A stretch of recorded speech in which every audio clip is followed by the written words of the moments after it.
طب ما كنا سيبنا النحاس، يعني ايه لازمتها؟ ايه لازمتها نمشي النحاس ونحور ونجيب مدرب جديد، وعادل مصطفى برضه هو اللي يلاعب الناس، وهو اللي يحط الخطة، وهو اللي يعمل التغييرات، وهو اللي يعمل كل حاجة؟ ما هي باينة زي الشمس.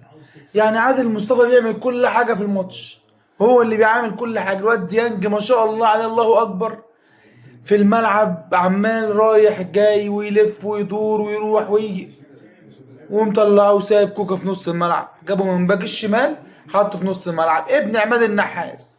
ما هو لسه زي ما احنا في الفريق، ما فيش اي جمله بالصدفه حتى، ولا جمله بالصدفه اتعملت في الماتش.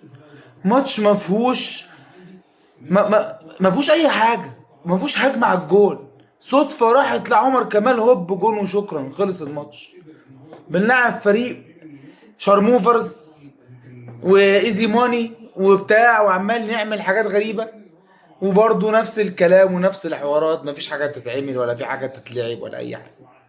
طب ايه الحل؟ مفيش حل. المدرب ده لازم يشوف اللعيبه كلها، لازم يتفرج على اللعيبه كلها، ولازم يعرف الناس، لازم يسيبوه يعمل اللي هو عايزه. ده الحاد كروي اللي احنا فيه ده الحاد كروي اللي احنا بنتفرج عليه ده. ده ايه ده؟ واحد يقول لي ده طرد واحد من اول الماتش ومش عارف ايه طرد يعني خلاص؟ احنا بنلعب فرقه من بوروندي يا جدعان، دي فرقه من بوروندي اللي احنا بنلعبها على ارضنا. وعندك طاهر مثلا، انا ما اعرفش طاهر بيلعب ليه، والله ما اعرف طاهر بيلعب ليه بجد. كفايه كفايه كده والله، كفايه بجد، طاهر تعبنا نفسيا. ما فيش خالص، ما فيش بربع جنيه كوره.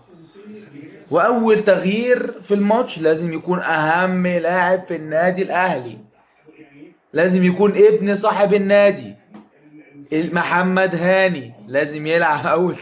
احنا مفتقدين محمد هاني في الملعب، وجهة نظر المدير الفني وقاعد يتفرج على الماتش. الاهلي وحش جدا، احنا مفتقدين محمد هاني وقدرات محمد هاني في الملعب. ايه انزل يا محمد يا جدعان، والله العظيم دي مش فرقه اللي احنا فيها دي، والله ما فرقه.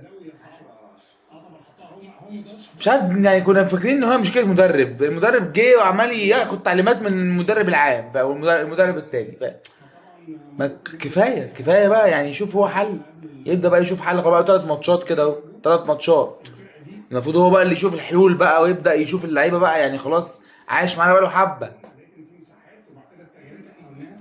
الحمد لله على المكسب، كسبنا النهارده وصعدنا دور ال 16 والمجموعات. ربنا يسترها في اللي جاي يعني، يعني نعدي بس من دور المجموعات ونشوف هنعمل ايه، وخير ان شاء الله خير. وصلوا على النبي.